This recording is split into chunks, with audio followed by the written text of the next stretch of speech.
Hi, welcome to YoYo TV. Telangana public service commission చైర్మన్గా senior IAS అధికారి బుర్రా వెంకటేశం నియమితులయ్యారు. ఈ మేరకు గవర్నర్ జిష్ణుదేవ్ వర్మ ఆమోదముద్ర వేశారు. ప్రస్తుతం టీజీపీఎస్సీ చైర్మన్గా ఎం మహేందర్ రెడ్డి కొనసాగుతున్నారు. ఆయన పదవీకాలం డిసెంబర్ 3న ముగియనుంది.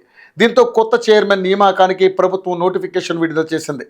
ఈ నెల 20 వరకు దరఖాస్తులు స్వీకరించింది. మొత్తం 45 అప్లికేషన్లు రాగా అందులో రిటైర్డ్ ఐఏఎస్లు, వివిధ వర్సిటీలకు చెందిన ప్రొఫెసర్లు కూడా ఉన్నారు. వారిలో బుర్రా వెంకటేశంను ఎంపిక చేసిన ప్రభుత్వం నియామక ఆమోదం కోసం ఫైల్ను రాజ్భవన్కు పంపించింది. దీంతో ఆ ఫైల్పై గవర్నర్ సంతకం చేశారు. ప్రస్తుతం విద్యాశాఖ ముఖ్య కార్యదర్శిగా బుర్రా వెంకటేశం ఉన్నారు. దీంతో మరో 4 ఏళ్లు సర్వీస్ ఉన్నప్పటికీ ముందుగానే స్వచ్ఛంద పదవీ విరమణ చేయనున్నారు. డిసెంబర్ 2న టీజీపీఎస్సీ చైర్మన్గా బాధ్యతలు తీసుకోనున్నారు. 2030 వరకు ఆ పదవిలో కొనసాగనున్నారు.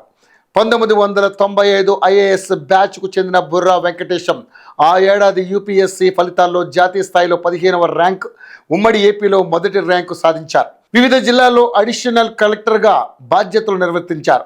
ఉమ్మడి వరంగల్ జిల్లాలో పేద కుటుంబంలో పుట్టి తన 7వ ఏటనే తండ్రిని కోల్పోయారు. ప్రభుత్వ పాఠశాలలో చదివి ట్యూషన్లు చెబుతూ ఎంతో కష్టపడి సివిల్స్ సాధించారు.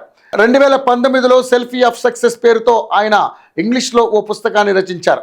మరోవైపు 3-4 నెలల వ్యవధిలోనే టీజీపీఎస్సీ కమిషన్ సభ్యురాలు అనితా రాజేంద్ర, ఆ తర్వాత రామ్మోహన్ రావు వరుసగా పదవి విరమణ పొందనున్నారు. దీంతో టీజీపీఎస్సీ సగానికి పైగా ఖాళీ కానుంది. ఈ పోస్టులను కూడా త్వరలోనే భర్తీ చేయనున్నారు. టీజీపీఎస్సీకి కొత్తగా 142 పోస్టులను క్రియేట్ చేస్తూ ప్రభుత్వం ఇటీవల జీవోను కూడా జారీ చేసింది. వీటిలో 73 పోస్టులను కొత్తగా రిక్రూట్ చేయనుండగా 58 పోస్టులను ఇతర శాఖల నుంచి డిప్యూటేషన్పై ఫిల్ చేయనున్నారు. మిగతా 11 పోస్టులను పదోన్నతులు ఇచ్చి నింపుతారని తెలుస్తోంది.